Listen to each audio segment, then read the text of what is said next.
बऱ्याच दिवसानंतर आमच्याकडे छान रिमझिम असा पाऊस सुरू होता. अगदी थंडगार वातावरण झालं होतं. म्हटलं गरमागरम काहीतरी खावं. तशी हलकीशी भूकही लागलेली होती. इथे मी मॅगी बनवण्यासाठी घेतलेली आहे. मॅगी अगदी सिंपल पद्धतीने बनवते. फक्त त्यामध्ये थोडंसं लाल तिखट, मीठ आणि कोथिंबीर ॲड केलेली आहे.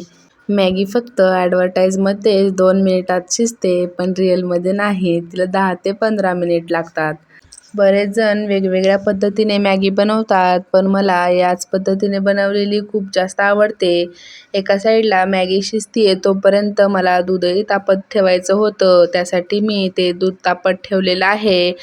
मॅगी फक्त लहान मुलांनाच आवडते असं नाही. आमच्या घरात तर मॅगी ही सर्वांना खूप जास्त आवडते. मॅगी बनवून तयार झालेली आहे. गरमागरम मॅगी खाल्ली आणि चहाला सोडल असं तर होणारच नाही, म्हणून मी छान गरमागरम चहा बनवण्यासाठी ठेवला.